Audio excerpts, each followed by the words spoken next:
Welcome back to another episode of the vlog. Today we find ourselves back at our home casino. Before we get into today's episode, there's two little quick things I want to mention to you guys. It seems like people have forgotten, but we're still doing that WSOP giveaway. If you guys weren't lucky enough to get a golden ticket, you guys can leave a video submission on why you think I should pick you. There's 2 spots available.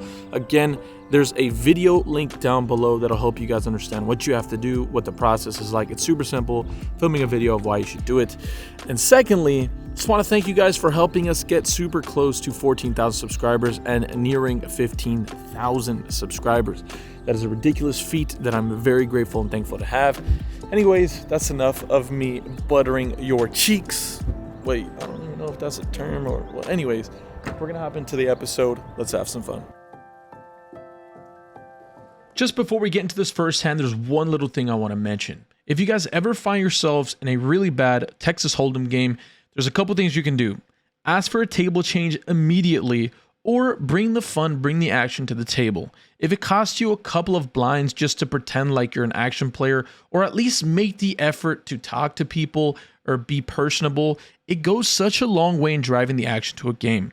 At least where I'm from and the games that I've played in, this is very, very true. It almost always holds true. And the reason I'm saying all this is today I was in 2 games that didn't have much action, and because I was willing to put the straddle on, or like you guys know, infamously at the Commerce, you can't put a straddle. It's considered a blind raise, but you know, I don't need to chew out your ears with all that nonsense. The point being, if you're willing to show some kind of action, the action players at the table, if there are any, will come out of their shells and be more comfortable. They'll be more likely to give you that action. I can promise you that. It happened multiple times today where I got some good action and some fun spots, and it just goes a really long way. I mean, yeah, I'm sorry for chewing you guys' ear out going down this whole spiel, but it's really important to me, in my opinion, that, you know, forget about the EV and the minus EV nonsense. Look, there's no GTO Superstar book that's going to tell you it's okay to straddle, but in my heart and in every person that's there to have fun, even if you play as a tight player, even if you're a conservative player, there's nothing wrong with that. Make the effort to be approachable, or at least be kind at the table. Like, don't be a jerk. Don't be just like a guy that just folds aces pre-flop kind of thing and just sits in the corner quietly with headphones on. Make the effort, you know. Poker needs us to be more personable because the game is becoming significantly more unapproachable. Anyways, all of that being said, let's get into our very first hand. I look down at King 9 of diamonds from the button. We're playing 3-handed at this point.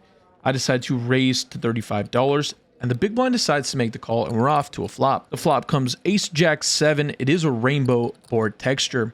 Again, this is a board that's going to be definitely favoring the initial raiser's range. And when the opponent checks over to me, I'm going to go ahead and down bet here to $25. I can definitely get his entire range to continue here. And what I mean by that is, by calling, not only will we be able to blast off on certain cards, but my opponent can easily be calling with the worst hand because the price is reasonable. If we bet larger, we're condensing our opponent's range, but without going down the entire poker strategy book, that's just kind of a small thing that I like to preach to myself. The turn card, we're looking for a diamond or a pair, comes a 3 of hearts, so absolutely the opposite of that. It also changes nothing really to the board texture, so when the opponent checks to me, at this point, I feel like it is impossible to get an ace off unless I decide to go 3 barrels and go pretty large. We're playing 3-handed.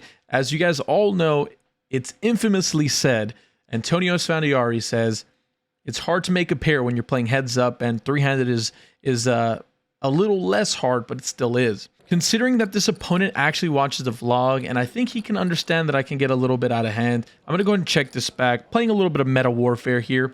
And we're off to a river, hoping to improve in some capacity. And it comes a deuce. It's never changed anything according to Norman Chad. The opponent decides to lead out for $40, and this is where this hand gets a little interesting. At this point, I try to think of some credible value hands I can possibly have here. Sometimes I can have aces or jacks, but more than likely, those are just not realistic hands I'm going to have here. I think that I'd be betting the turn, considering there is a backdoor flush draw that arrives.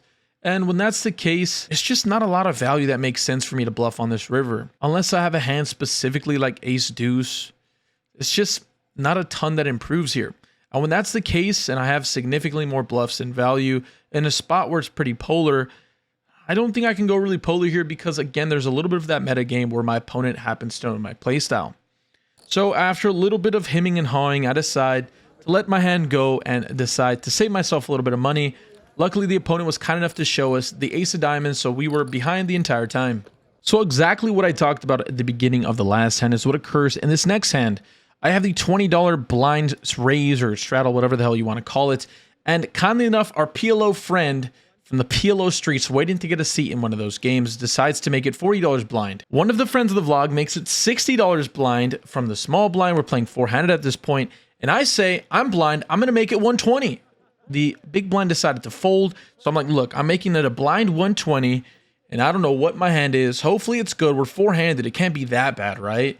And then we are doing a little bit of negotiation talks, and we're saying, hey, the other side of the table, the other gents are like, hey, let's play 120, and we'll check it all the way down. The best hand wins, huh? That seems fair to me, so I'm like, okay, let's do it. $120, three ways, going for $360. Pretty nice little pot here. We're going to the flop. The first opponent shows a king. The second opponent shows an 8, and we show a jack. It's even more amazing when the flop comes Jack 9-7 rainbow. That's looking pretty nice to me. The turn comes another jack. Let's go. And the river is a brick. We show our second card, which is a queen. So we ended up having queen jack of diamonds there. An outstanding situation. Pick up a juicy little pot. Hopefully that is a sign for things to come. In the very next hand, as you guys can see, our opponent, the PLO friend, decides to put the 20 on blind once again. We're in the big blind. It folds all the way to the small blind. He decides to call the $20. I don't even look at my hand. I'm like, you know what? The blind bet is out there. Let's just call the 20 bucks and see what happens. Let's get to a flop. The flop comes Queen Jack 10 rainbow. We flop nothing at this point, or at least we don't know what we flop because we don't know our hand. We check it over to the initial raise. We check it over to the initial straddler or blind raiser, and he decides to bet $40. I decide to look down at my hands finally, and I see a beautiful King Jack. Second pair in an open ender in a blind raised pot. This is pretty ridiculous. I know not a lot of poker to be learned at this point so far, but stick with me, this hand gets pretty interesting. I decide to make the call. We're going off to a turn card. I'll let the audio play here as my opponent says that he believes that I'm on a straight draw. Tell you the truth. You have like 9-4 offsuit. No, that'll be bad. Oh, you have a pair. The turn comes a 9, exactly what the doctor ordered. My opponent says, hey, at this point you have a 9. I tell him that could be very likely I could have a pair of 9s. So I check it over to him and he decides to play some pot control and check it back. The river comes another queen, so now there's trips on the board. At this point, I've got to bet something reasonable, and something is going on, and I want you guys to hear a little bit of the table talk. Let me tell you what you have right now. Oh, you have a queen. You have trip queens now. You have... No, you would have... Oh, let me see. I'm going to bet, though, because I can have the straight. I don't think you have the straight. You check. Small bet. Friendly bet. Friendly bet. As you guys can see there, we're playing a little Mickey Mouse, a little yin and yang, a little, what is it, the cat and mouse game, I believe. After all of that, I decide to bet $65. I'm looking to get a call from my opponent by going somewhere around half pot, at least somewhere in the realm. I don't want to make this massive. It's just unlikely for me to have a bluff here, but I can definitely have some kind of random hands. My opponent exposes a jack before saying he believes it's not good and folding. I was kind enough to show him my hand because he was leaving to go to PLO, so there's no reason to hide anything from him. And yeah, nice little spot there. I'm happy with the way things went out. Obviously, again, we made our hand. We had the best hand the entire way through, it seems like. But it's really fun getting these crazy little table talk dynamics on film. One thing no one can ever tell me is that I don't have heart. If I can find a spot to push the edge, I'm going to do everything I can to ride right along it. This next hand, early position raises to $35. We look down at the old 4 deuce of clubs. Bada bing, what is that all about, right? I decide to 3-bet to $125. The only way I can play this hand, I think, without absolutely burning money, lighting it on fire, is by playing aggressive. So I decide to 3-bet here, a little bit on the larger side. I am in position at the moment, but there are some people behind me, and I don't want to let them call. When it folds back over to the initial raiser, he decides to make the call, and we're off to a flop. The flop comes queen 4 7. There's 2 diamonds out there and 1 club. My opponent checks over to me.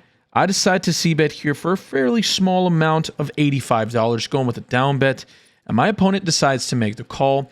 We can definitely be good on this board texture, believe it or not. He can definitely have some kind of flush draws, but more importantly, I can definitely have all the nutted hands by going on 3-barrel streets here, but let's not get too far ahead of ourselves. The turn comes an inconsequential ace of hearts. It doesn't change my hand in any way, but it definitely is better for my range than my opponent's early position, raising, just calling a 3-bet, just calling a down bet on the flop that has queen on it. So all of that being said, my opponent decides to check it over to me, and I think that at this point it's time to really put the heart on the sleeve. We're putting our heart on the table and our chips where our mouth is. I bet $375 going massive here. My opponent goes deep into the tank before inevitably making the fold. Let's go.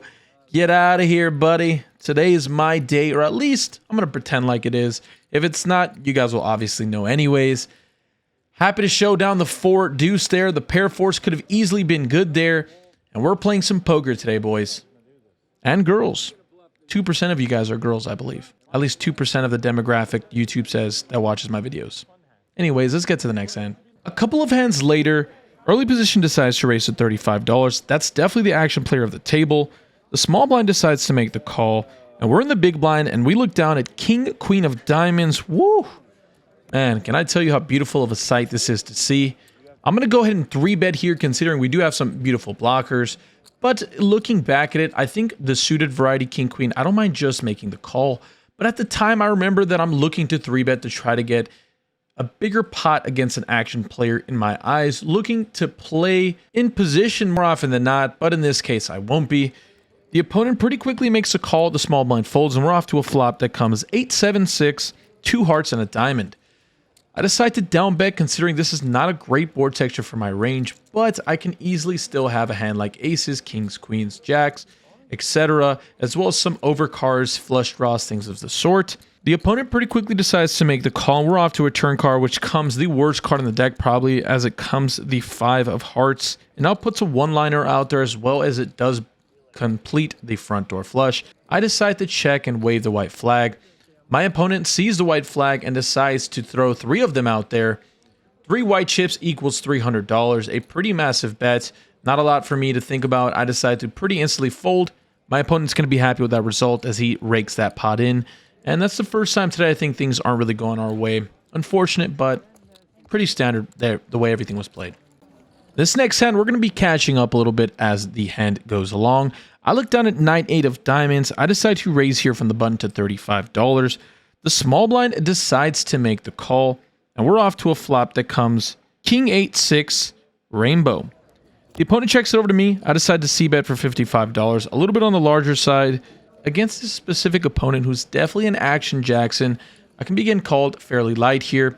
He pretty quickly decides to make the call, and we're off to a turn card, which comes the 4 of hearts. It does bring a backdoor flush draw out there, as well as completing some straight draws that were available on the flop. He decides to call my bet of $110, and we're off to a river. The river comes a 5, completing the backdoor flush, as well as putting a one-liner out there. What's even more disgusting is my opponent decides to lead out for nearly $500, a $480 bet. I'm pretty much throwing up in my mouth at this point. I was comfortable calling almost any bet that this gentleman made on the river. Earlier today, he made a bluff for $4,000 in a 1.5K max buy-in. Let that sink in. A $1,500 buy-in game. He 4K jammed the river 4X with 6 pair earlier. This is a gentleman that's here to have a good time. He's an action player for certain, but he's also a good player. Like, he's fun for the game, but he's smart, and he's really smart. So he knows by going polar here, maybe he knows that I saw him do that with a weaker hand, so there's a meta game going on yet again. Anyways, I end up talking myself what is into a pretty bad call. My opponent shows us the bad news as he had king 7 offsuit. An interesting call pre-flop for sure, but when you're going to go backdoor straight draw, and on top of that, he had the best hand the entire time, so There's no reason to beat him up there. Just unfortunate for me. We're going to have to give some back to the action players, I guess. The following hand, we look down at King 10 offsuit from middle position. I'm going to go and raise it to $35. Only the action player who happens to have position on us makes a call, and we're off to a flop that comes Ace-Jack 3 rainbow. In this situation, I don't need to be going large here. Again, this is a board texture that's going to be significantly more favorable for my hand than his, and go a little larger to get hands like Queen-Jack, King-Jack, Jack-10 away from their pairs on later streets. But at this point, we're going to go ahead and bet $30 as mentioned, and my opponent's going to pretty quickly decide to make the call. The turn comes to 7 of hearts. It does bring a backdoor flush draw out there. I'm going to go ahead and bet a little bit on the larger side. I'm going to be doing this with a hand like Ace-King, Ace-Jack, Ace-10, I believe, and that's pretty much as low as I'd go. So I decide to bet $140. My opponent thinks about it for a little while. He's trying to figure me out. I'm begging for a fold or at least some kind of a juicy river.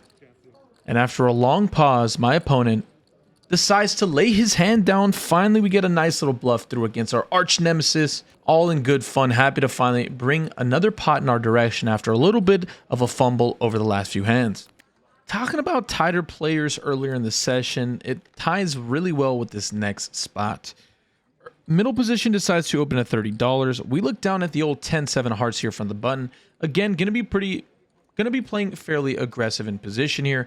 I decide to make it $125 from the button, and out of nowhere, the guy that stacks his chips up uniform so that all the lines line up perfectly together decides to just flat call from the small blind. Alarm bells are ringing. You could have sworn I was in a fire station and a fire had just broken out. The early position player calls as well, and we're hoping to get super lucky or at least find some form of equity on a flop. And the flop comes pretty good for our hand as it comes 6-4-3. We flop a gut shot as well as there's one heart out there, so we have some backdoor draws. When the action checks over to me, I'd be a fool not to see bet here. I bet $100. Again, down betting here. We don't need to go massive. And out of nowhere, like we could have sworn, the police car has showed up.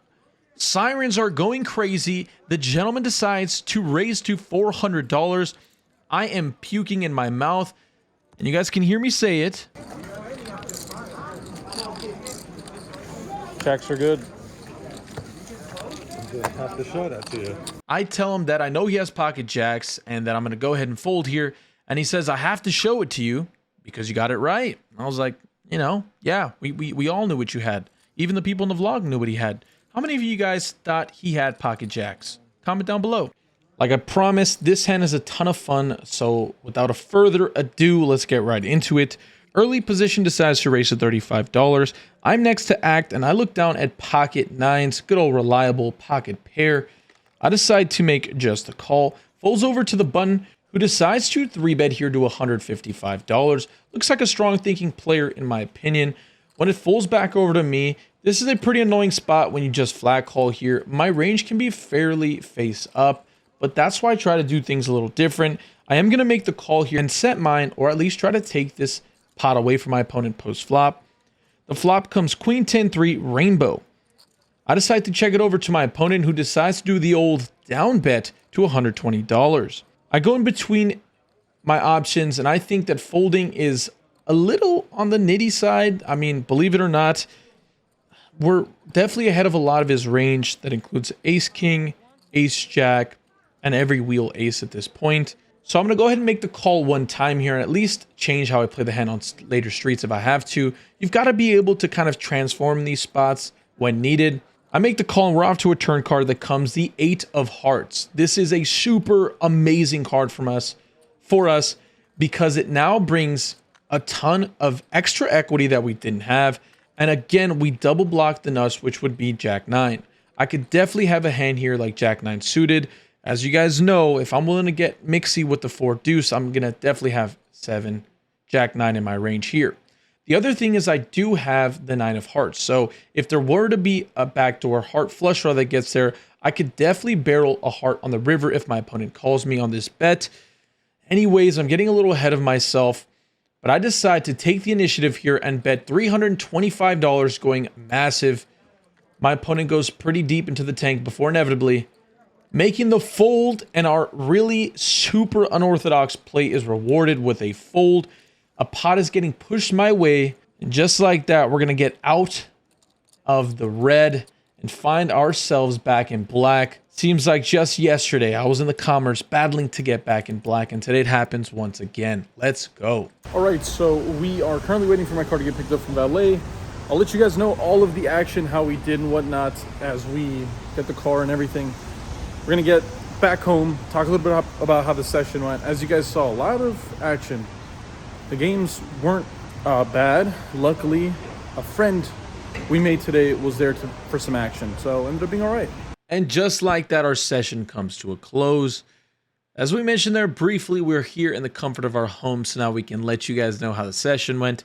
We were into today's game for $2,000 even, and we were out of the game for $2,004. So by my math, that is a profit of $4 in around an hour and a half of playing.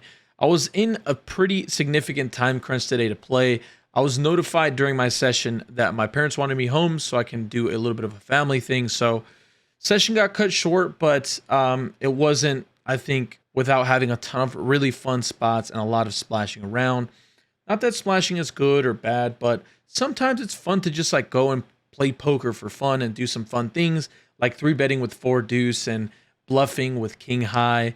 These things can be pretty fun. Anyways, if you guys haven't already, make sure to click the like button down below. Make sure to subscribe if you haven't already. Again, that means the world to me. It means more to me than you guys will ever know. And turn on the notification bells if you haven't already. That's the best way to stay up to date with all the videos. Again, I've been posting twice a week at this point, every Wednesday and Friday. And as the schedule gets a little more dense, I'll be hopefully posting even more frequently. Anyways, I hope you guys stay happy, healthy, and more importantly, run good at the tables, guys. Thank you as always. We'll see you guys on the next episode. Deuces.